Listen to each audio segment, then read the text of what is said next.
अस्सलाम वालेकुम। एक्सरसाइज 1.1 हमारी कंप्लीट हो चुकी है। अब हम लोग एक्सरसाइज 1.2 स्टार्ट करने से पहले हम लोग टाइप्स ऑफ मैट्रिसेस को डिस्कस कर लेते हैं। Types of matrices 12 types of matrix है और फर्स्ट हमारे पास है रो मैट्रिक्स। रो मैट्रिक्स को हम लोग सबसे पहले डिस्कस कर लेते हैं। रो मैट्रिक्स उस मैट्रिक्स को कहते हैं जिसकी सिर्फ एक रो हो। ऐसा मैट्रिक्स जिसकी सिर्फ एक रो होगी हम लोग उसको कहेंगे रो मैट्रिक्स। तो इसकी एक एग्जांपल हम लोग देख लेते हैं। फॉर एग्जांपल मैट्रिक्स ए है हमारे पास 1 4 और 9। तो इस मैट्रिक्स की कितनी रोज है? सिर्फ एक रो है। ऐसा मैट्रिक्स जिसकी सिर्फ एक रो हो उसको हम लोग कहते हैं रो मैट्रिक्स।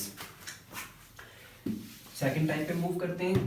सेकंड टाइप है इसकी कॉलम मैट्रिक्स। कॉलम मैट्रिक्स ऐसा मैट्रिक्स जिसका सिर्फ एक कॉलम होगा उसको हम लोग कहेंगे कॉलम मैट्रिक्स। फॉर एग्जांपल एक मैट्रिक्स ले लेते हैं 9 6 4। तो इस मैट्रिक्स के कितने कॉलम है? सिर्फ एक कॉलम है। तो ऐसा मैट्रिक्स जिसका सिर्फ एक कॉलम हो हम लोग उसको क्या कहेंगे? Column matrix. सिंपल था। नेक्स्ट देखते हैं रेक्टेंगुलर मैट्रिक्स। रेक्टेंगुलर मैट्रिक्स ऐसा मैट्रिक्स जिसकी number of rose number of columns के इक्वल ना हो। Number of rose number of columns के इक्वल ना हो ऐसे मैट्रिक्स को हम लोग रेक्टेंगुलर मैट्रिक्स कहते हैं। For example 3 5 6 9 2 0। इसमें हमारे पास कितनी रोज हैं? R1 R2 R3। Number of columns कितने हैं? C1 C2। नंबर ऑफ रोज कितनी है? 3 है। नंबर ऑफ कॉलम्स कितने हैं? 2 हैं। और हम लोग डेफिनेशन इसकी क्या है कि नंबर ऑफ रोज ऐसा मैट्रिक्स कॉलम रेक्टेंगुलर मैट्रिक्स वो मैट्रिक्स होता है जिसकी number of rose number of columns के इक्वल ना हो। इसकी नंबर ऑफ रोज कितनी है? नंबर ऑफ रोज 3 है। नंबर ऑफ कॉलम्स कितने हैं? 2। Number of rose number of columns के इक्वल नहीं है तो इस मैट्रिक्स को हम लोग क्या कहेंगे? Rectangular matrix.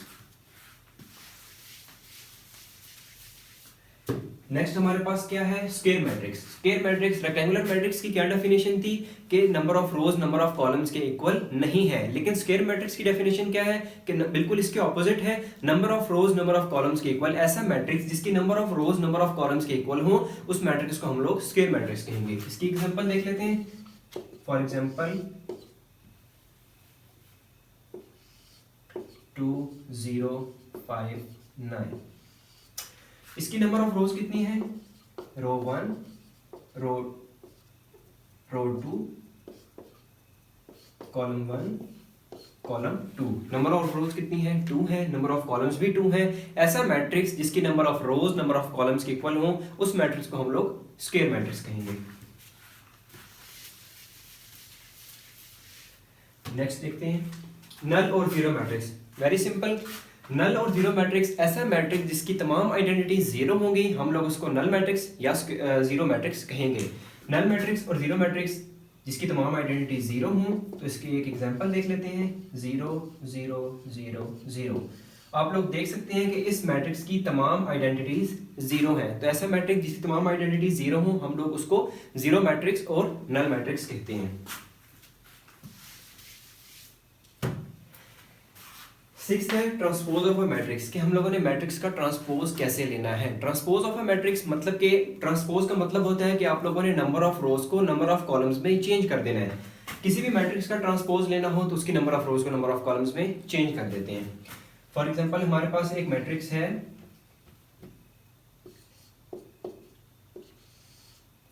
9 5 2 3 1 0। हमें कहा जाता है कि आप लोगों ने इसकी नंबर ऑफ रोज को नंबर ऑफ कॉलम्स में चेंज करना है। इसका हम लोगों ने ट्रांसपोज लेना है। तो हम लोग इसका नंबर ऑफ रोज को नंबर ऑफ कॉलम्स में हमेशा चेंज करते हैं। तो इसकी रो 1 क्या है? इसको हम लोग कॉलम में चेंज कर देते हैं 9 5 हो गया। सेकंड रो क्या है? 2 3। तो ये नंबर ऑफ कॉलम्स में चेंज हो जाएंगी। थर्ड क्या है? 1 0। तो ये ऐसे आ गया। ये हम लोगों ने ले लिया ए का transpose. Transpose of a matrix कैसे फाइंड करते हैं? नंबर ऑफ रोज को नंबर ऑफ कॉलम्स में चेंज कर देना ट्रांसपोज ऑफ अ मैट्रिक्स कहलाता है। नेक्स्ट देखते हैं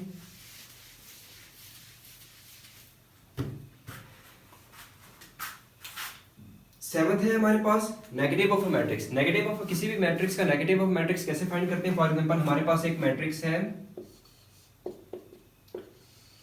-1 3 5 -9 और हमें कहा जाता है कि हम लोगों ने इसका negative of a matrix find करना है। तो हम लोग कैसे फाइंड करेंगे? सिंपल, बस हम लोग इसको इस पूरे मैट्रिक्स को माइनस साइन के साथ मल्टीप्लाई कर लेंगे। नेगेटिव ऑफ मैट्रिक्स कैसे फाइंड करते हैं? कोई भी मैट्रिक्स आप लोगों को दिया होगा, आप लोगों ने नेगेटिव साइन को उसके साथ मल्टीप्लाई कर देना है, तो हमारे पास क्या आ जाएगा? Negative of a matrix. तो हम लोग इसको मल्टीप्लाई करके चेक कर लेते हैं। इसके साथ ऑलरेडी माइनस पहले से है, तो इसके साथ जब माइनस मल्टीप्लाई हो जाएगा तो ये +1 हो जाएगा। +1 हो गया, यहाँ पर 3 है, माइनस साइन मल्टीप्लाई होगा, ये -3 हो जाएगा। 5 है, इसके साथ कुछ भी नहीं है, माइनस साइन मल्टीप्लाई हो जाएगा, -5 हो गया। -9 है, इसके साथ माइनस साइन मल्टीप्लाई हो गया, +9 हो गया। तो ये हमारे पास क्या आ गया? Negative of a matrix.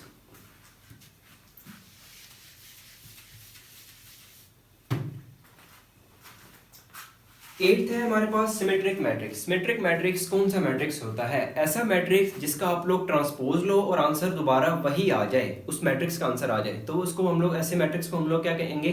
कि सिमेट्रिक मैट्रिक्स है। फॉर एग्जांपल हमारे पास एक मैट्रिक्स है, हम लोग इसको देख लेते हैं।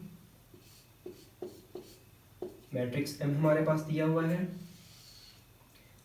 1 2 3 2 -1 4 3 4 0। सिमेट्रिक मैट्रिक्स कौन सा मैट्रिक्स होता है? जिसका हम लोग ट्रांसपोज लें और आंसर दोबारा वही आ जाए, ऐसे मैट्रिक्स को हम लोग सिमेट्रिक मैट्रिक्स कहते हैं। इसका ट्रांसपोज लेके चेक करते हैं कि ये सिमेट्रिक है या नहीं है। इसका ट्रांसपोज ले लेते हैं। ट्रांसपोज कैसे लेते हैं मैं आपको पहले बता चुका हूं। नंबर ऑफ रोज को नंबर ऑफ कॉलम्स में चेंज कर देना है। Number of rows, first row हमारे पास क्या है? 1 2 3, इसको नंबर ऑफ कॉलम में चेंज कर देना है। 1 2 3। सेकंड क्या है? 2 -1 4 2 -1 4। थर्ड क्या है? 3 4 0 3 4 0। अब हम लोग इसको चेक करते हैं कि सिमेट्रिक मैट्रिक्स है या नहीं है। फर्स्ट हमारे पास रो में क्या लिखा है? 1 2 3। ट्रांसपोज लेने के बाद भी हमारे पास 1 2 3 ही आया है। सेकंड रो में क्या है? 2 -1 4। ट्रांसपोज लेने के बाद भी हमारे पास 2 -1 4 ही आया है। थर्ड रो में हमारे पास क्या है? 3 4 0। ट्रांसपोज लेने के बाद भी हमारे पास 3 4 0 ही आया है। ऐसा मैट्रिक्स जिसका ट्रांसपोज लेने के बाद वही आंसर आ जाए, उसको हम लोग सिमेट्रिक मैट्रिक्स कहते हैं। तो इसका हम लोगों ने ट्रांसपोज लेने के बाद आंसर सेम आया है, तो इसको हम लोग सिमेट्रिक मैट्रिक्स कहेंगे। इसकी एक और एग्जांपल देख लेते हैं हम लोग। For example,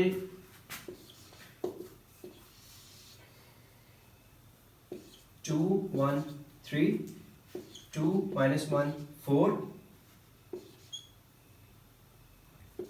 3 1 sorry 2 1 3 -1 2 2 3 1 3। हम लोग इसका ट्रांसपोज लेके चेक करते हैं कि सिमेट्रिक है या नहीं है। ट्रांसपोज कैसे लेते हैं? नंबर ऑफ रोज को नंबर ऑफ कॉलम्स में चेंज कर देना है। ये हमारे पास आ गया 2 1 3 -1 2 2। थर्ड आ गया 3 1 3। ये हम लोगों ने इसका ट्रांसपोज ले लिया। ऊपर हमारे पास क्या था? 2 1 3, नीचे आया 2 -1 3। सेकंड रो में हमारे पास क्या था? -1 2 2। यहाँ पे हमारे पास आया 1 2 1। थर्ड में हमारे पास क्या था? 3 1 3। यहाँ पर आया 3 2 3। तो ये नंबर ऑफ, इसका एक हम लोगों ने, जो हमारे पास मैट्रिक्स था, हमने उसका ट्रांसपोज दिया, हमारे पास आंसर वो नहीं है, तो ऐसे मैट्रिक्स को हम लोग कहेंगे non symmetric matrix.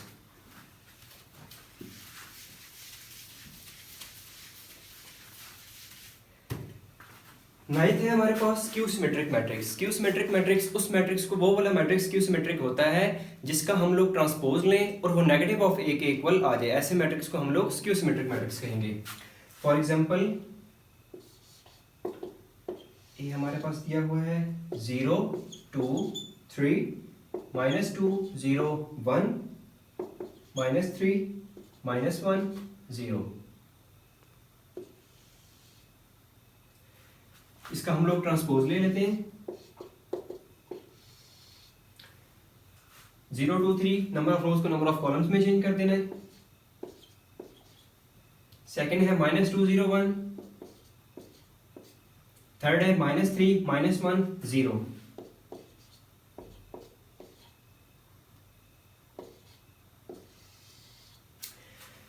Skew symmetric matrix कौन सा मैट्रिक्स होता है कि जिसका हम लोग ट्रांसपोज लें और वो नेगेटिव ऑफ ए के इक्वल आ जाए। अब ये हमारे पास एक मैट्रिक्स था ए, हम लोगों ने इसका ट्रांसपोज लिया तो ये हमारे पास किसके नेगेटिव ऑफ ए के इक्वल आया है। कैसे? ये हमारे पास 0 था, माइनस मल्टीप्लाई हुआ 0 ही आ गया, 0 से प्लस माइनस जो भी 0 ही आ जाएगा। 2 था, माइनस मल्टीप्लाई हो गया, -2 आ गया। 3 -3, 1 था, -1 हो गया। -2 था, माइनस मल्टीप्लाई हुआ 2 हो गया। -3 था, माइनस मल्टीप्लाई हुआ 3 हो गया। -1 था 0। तो ऐसा मैट्रिक्स जिसका ट्रांसपोज लें तो वो नेगेटिव ऑफ ए के इक्वल आए, जैसे कि ये है, इसमें जिनके साथ माइनस था यहाँ पर प्लस है, नेगेटिव ऑफ ए के इक्वल आए, तो ऐसे मैट्रिक्स को हम लोग स्क्यू सिमेट्रिक मैट्रिक्स कहेंगे। अब हमारे पास रह गए लास्ट 3, हम उनको डिस्कस करते हैं। 10th है हमारे पास डायगोनल मैट्रिक्स। डायगोनल मैट्रिक्स ऐसा मैट्रिक्स होता है जिसके मेन डायगोनल पे नॉन जीरो वैल्यू हो और बाकी तमाम एंट्रीज जो होती हैं वो 0 हो। फॉर एग्जांपल एक मैट्रिक्स है हमारे पास A 1 0 0 0 2 0 0 0 3।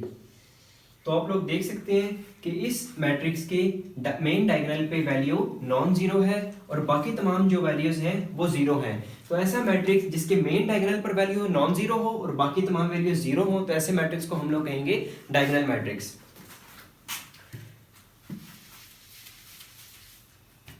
नेक्स्ट है हमारे पास स्केलर मैट्रिक्स। स्केलर मैट्रिक्स ऐसा मैट्रिक्स होता है जिसके मेन डायगोनल पर वैल्यू सेम हो, मेन डायगोनल पे वैल्यू सेम हो और बाकी तमाम वैल्यूज 0 हो। फॉर एग्जांपल अगर हमारे पास हम 2 0 0 0 2 0 0 0 2, इस मैट्रिक्स में हमारे पास मेन डायगोनल पे वैल्यू क्या है? 2 है। यहाँ पर 3 भी हो सकती है, 4 भी हो सकती है, लेकिन ऐसा मैट्रिक्स जिसके मेन डायगोनल पर वैल्यू सेम हो, यहाँ पे भी 2 है, यहाँ पे भी 2 है, यहाँ पे भी 2 है, मेन डायगोनल पे वैल्यू सेम होनी चाहिए। अगर वो मेन डायगोनल पे वैल्यू सेम होगी तो ऐसे मैट्रिक्स को हम लोग स्केलर मैट्रिक्स कहेंगे। लास्ट है हमारे पास आइडेंटिटी मैट्रिक्स। आइडेंटिटी मैट्रिक्स वो मैट्रिक्स होता है जिसके मेन डायगोनल पे वैल्यू 1 हो, मेन डायगोनल पे वैल्यू 1 हो और बाकी एंट्रीज जो है वो 0 होनी चाहिए। फॉर एग्जाम्पल 1 0 0 0 1 0 0 0 1, इसके मेन डायगोनल पे हमारे पास वैल्यू क्या है? 1 है, बाकी तमाम एंट्रीज 0 है। ऐसे मैट्रिक्स जिसके मेन डायगोनल पे वैल्यू 1 हो और बाकी एंट्रीज 0 हो, बाकी वैल्यू 0 हो, तो ऐसे मैट्रिक्स को हम लोग आइडेंटिटी मैट्रिक्स कहेंगे। तो हमारी टाइप्स ऑफ मैट्रिसेस यहाँ पे खत्म होती हैं। अब नेक्स्ट वीडियो में हम लोग स्टार्ट करेंगे एक्सरसाइज 1.2। Thank you.